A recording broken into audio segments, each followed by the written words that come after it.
detecting patterns in large networks, sort of following the theme of big data that the rest of the day has been about.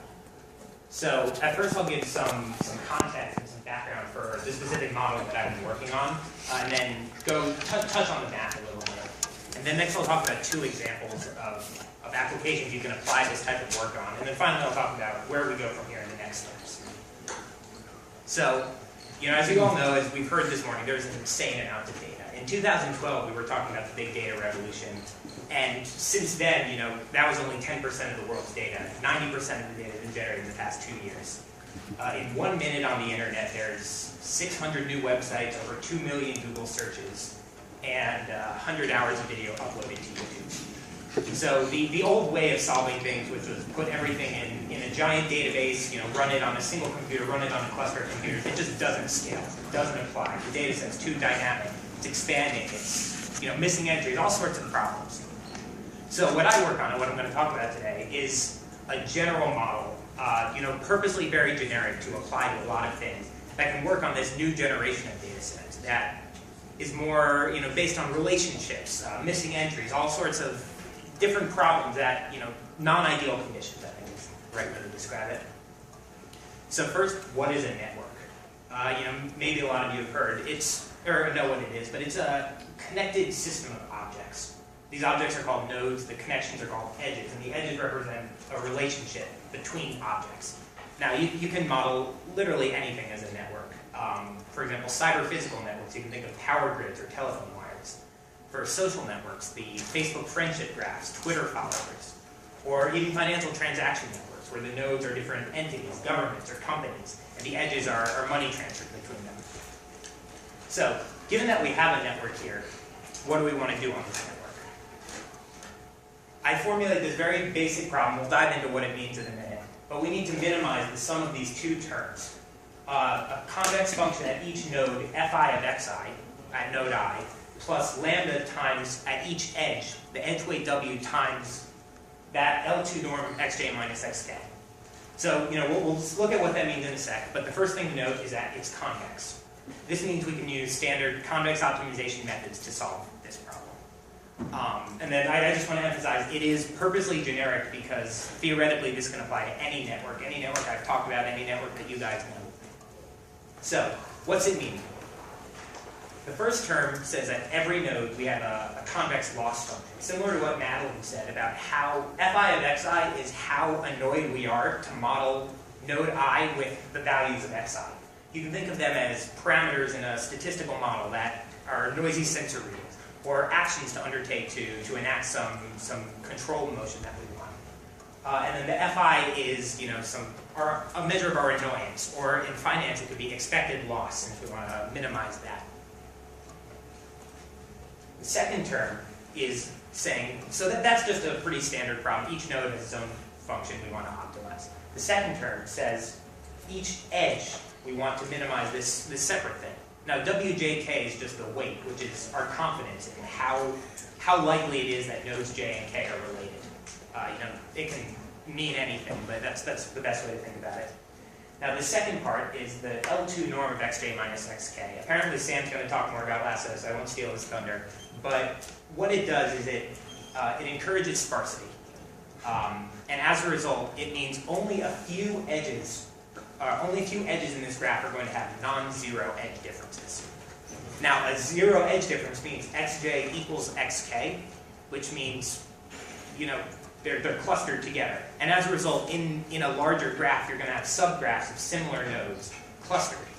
So you can sort of think of this as a simultaneous optimization and clustering problem, where first we optimize each node's variable by solving for some x, and then simultaneously we're clustering and finding which nodes are similar to each other. So we have these 2 terms we want to minimize, and the lambda determines which one we want to focus on, where on the trade-off curve we want to go. When lambda is 0, you can think the second term just goes away, and each node solves its own objective function, fits its noisy sensor readings, does whatever it wants, doesn't communicate with its neighbors. That's a very straightforward problem. Now, there's some lambda critical which we can solve for a lambda above that. So for a very large lambda, the incentive, let's say lambda goes to infinity, that second term, if it's anything besides 0, is going to be infinite. So we say no matter what, we're going to have have every edge be in consensus, as we call it. So a common X fits the entire network. That you can think of it almost as the median of each individual node's data, of each node's readings or actions. You know, a nice problem, but not particularly interesting. The cool stuff happens when you're in the middle. And as you move from 0 to this lambda critical, there's clustering. At lambda equals 0, there is no network. So there are no clusters. But as you increase lambda, some nearby nodes start clustering together until the clusters get bigger and bigger, until finally, when you're at lambda critical, there's one giant cluster, which is the entire network's common X. What we do is we compute this thing called the regularization path. It is, we just perform a frequency sweep of lambda. We run over every lambda. It shows us sort of what's going on in the network. And then from there, we can use that to pick the right value that we want to use for our application. Often, you know, in real examples, we use something like cross-validation or verification on a separate set. But, you know, these examples, which I'll look at, we'll just do it visually. On smaller examples, you can just do it by eye. So let's look at a clustering example. The first network we're going to use is an image. It's a 20 by 20 image where each node in the graph is a pixel, and it's connected to nearby nodes, the nodes above, below, left, and right. You can think of the clustering that we're looking for is an object, because often objects will be a uniform color, or a somewhat uniform color, and then when the edge breaks, when there's a different cluster, that's the end of an object, or the beginning of a new object. So what I did was, on this 20 by 20 grid, each X that we're solving for is in 3 dimensions. So we can visualize this. It's, you know, a simple example, but we can visualize it as an RGB image. And I put some underlying structure in the network, but then corrupted each node with random nodes. So when lambda equals 0, we look at we see the raw data. And can anyone see anything here? You talk, so you still cheat. It's yeah, I think it's 42% cat and 58% dog. You're right. Okay, so you might see like a few, you know, there's a little bit of green there, but you know, for the most part, we don't know what this is. So what we do is we compute this regularization path, and the X's, the nearby nodes, start clustering together. You might be able to see something now. So finally, you know, when you get at some lambda, which right now we're just doing visually, you can see it's a face.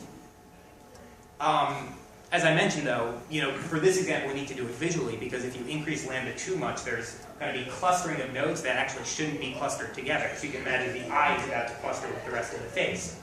So finally, it just says, you know, no matter what, all the edges are going to be in consensus, and we're going to pick a common X, which in this case is the color pink, to the entire graph. So how do we solve that? How do we get from there to there? We use this method. We use this method called the alternating direction method of multipliers. I'm not going to go too much into the details here, but the key is that it's fast and it's scalable. You know, it's very fast. It's used in a lot of different applications, and the scalability is really interesting in that, and it's perfectly suited for this type of network. In that each component, each node solves its own private objective function. Only communicates this solution with its neighbors. You know, it's no centralized coordinator, no nothing. And it's just an iterative process where each node solves a problem, sends it to its neighbors, gets its neighbors' solutions, and resolves. And in no time, you know, this example was a 20 by 20 grid, so 1,200 unknowns, I guess. But that took seconds. But you can scale this because each node, you know, if you have enough computers, a big enough cluster, each node just solves its own problem, talks with the nearby computers, and the entire thing can converge in pretty much no time, or really, really fast time. And there's no global coordination, there's no anything, and it works great. So we'll look at another example now. Let's say you have, you're trying to estimate the values of some quantity, an asset, it can be anything, and you get noisy estimates once a month for a year. Your data are 10 by 12, and you know there's noise because we don't have sufficient information, we have some error, whatever. And we believe that in this 1 month, or in this 1 year area, there's one trade, or one shift happen. You can think of it as a phase shift, a regime change, a trade if you're thinking finance. And we need to, and then other than that, these values of the quantities are piecewise constant. So our questions are, we want 3 things we want to solve. 1, when did this shift happen? 2, what were the values of X before the shift? And 3, what were the values after? So again, this doesn't seem as natural a network as the RGB image graph. But what we do is we build a linear network where, for example, March is connected to February and April. And as a result, the clustering means that there's going to be a piecewise constant, or like a clustering of, for example, February and March means that between February and March, the values of the assets are the same, meaning no shift happened during that month. So we look at the original data, and again, these are small examples, but even these, it's really hard to see visually. So we look now, and we see maybe at t equals 3, there's a few of the assets shifted. At 4, they go down. At 7, the red one goes up. But we might have an idea, but we really don't know. So again, we run this clustering algorithm. Things start coming together until you look, and that's, pretty clear. There are the two quote-unquote clusters, which are January to June and then July till December. And then that means we realize the trade happened between the months of June and July. Now, if we compare this to our actual results, you can see the top left is the raw data. The top right is our predicted value, and the bottom one is the actual results. We did a really good job, actually, and much better than, there's a ton of noise, much better than the signal-to-noise ratio would suggest. Sam, this is kind of fun and pretty interesting. Quite a few years ago, we used to publish our returns data on our currency funds, and so did our competitors. And from daily returns, you can kind of guess what they held. We used exactly the same technique, including the L2 norm. Really? And the terrifying thing was that we could recreate our own holdings with something like a 90% correlation from our public data. So we stopped. As I said, I want to make this as generic as possible. That's actually a really perfect example. That's cool. I don't know if you guys use, but there are more advanced techniques. For example, given that we know the trade happened between June and July, we can perform reweighting and downweight the edge between those months and get an even better estimate. So if you look, the top left is our pre-reweighting estimate, the top right is our reweighted. It's a little subtle, and I guess on the screen this far away it's hard to see, but it's noticeably better actually, and we get even closer to the real solution. And again, these are small examples. You can imagine with more data, this is just the law of large numbers that random noise in a whole bunch of different directions is going to cancel out. With more data, it's going to get closer and closer to the actual values. So, what does it mean? What do we have? The model I've explained is a feasible, computationally tractable method of detecting patterns in networks. It's fast, it's scalable. You can run this on any parallel system, any parallel hardware, and it works great. And I just talked about 2 examples. If we had more time, we have really cool working examples about improving network-enhanced classifier prediction, where given an input, you need to predict an output on a network, and we're improving prediction accuracy by amazing percentages. Then even something like outlier detection. I know the earlier speakers talked a lot about that. You can imagine the clustering, and you're clustering all the nodes together, and the nodes that break, or the edges that break, and the nodes that break off from the rest of the graph are the outliers. They're the least similar, and they require the strongest incentive to be put in consensus with the graph. So again, it's purposely generic, and you can really apply this to anything. And the cool part is, in those examples, you saw there was a lot of noise. Visually, the image is something that humans have been, evolved to be very good at detecting, and even we couldn't see what was happening in that image. And imagine running this with 10 million unknowns. It can find things in noisy data sets that humans or even old methods would never even have imagined. So this is just the beginning. As Stephen mentioned, I'm a first-year PhD student. I've just been working on this for a couple of months at this point. I'm really excited to keep working on it.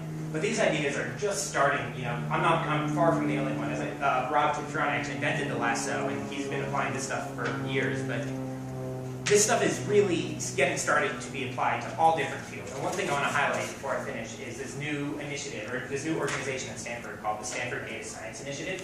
It was actually just announced last month, and it hasn't even hit the ground running yet. It's still sort of in the planning phases.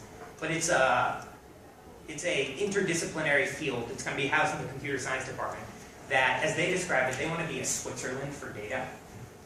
They want to be a place that all companies, private, public, institutions, anything, can house their data and have the tools. We're talking here hardware, database management, software, the mathematical, analytical tools to analyze these in a very general way. And the idea is, the big takeaway here is that no matter what field you're in, these data problems are the same question, and it's just a matter of finding the right objective function or finding the right way to model it as a graph. But really, they're the same question. And building these generic tools with something like the Stanford Data Science Initiative is, I think, a really great place to start. The four things they're focusing on now are medicine, social science, biology, and energy. But there's been a lot of buzz. As I said, they haven't even officially started yet, so you can just imagine it will expand very soon. Frankly, I have no idea. I don't think anyone here has any idea what fields this will apply to next, but I think that just makes it more exciting. So I guess I'll take any questions you have. David, I have a question. Yeah. You mentioned some exciting potential areas to apply it to. The one that comes to mind, probably one that you thought a lot about as well, is transportation networks.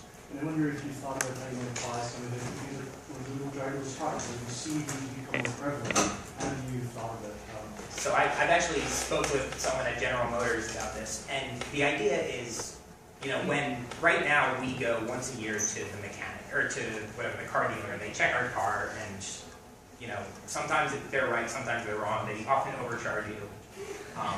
It's not a great process. And the idea is these cars, and airplanes I think are an even better example. I know Steven did some work on this before. They have so many sensors at this point. They really over-calculate all the data. They have so much there and haven't quite gotten to the point, maybe Tesla has, but they haven't quite gotten to the point yet where they know what to do with it all. And if you can, for example, build a network of cars where, the idea is each car isn't in itself its own entity. But let's say you're driving on 280 versus you're driving on, a snowy road to Lake Tahoe. You're going to, your car's sensors are going to get very different readings. Your car's going to drive differently. So you build a network of similar cars by location, by model, by all sorts of stuff. And you can build this giant mesh where from there you can sort of autonomously and automatically detect you have a faulty rear axle. I don't know cars that well. There's a whole bunch of stuff you can look at. And I think once autonomous cars come into play, generally I guess now you can feel it drives differently maybe. When cars are driving themselves, we're going to have no idea of knowing when, our car's going to have to split in half. Hopefully that doesn't happen, but I think that's just another application of freedom. Any other questions? Thank you, David.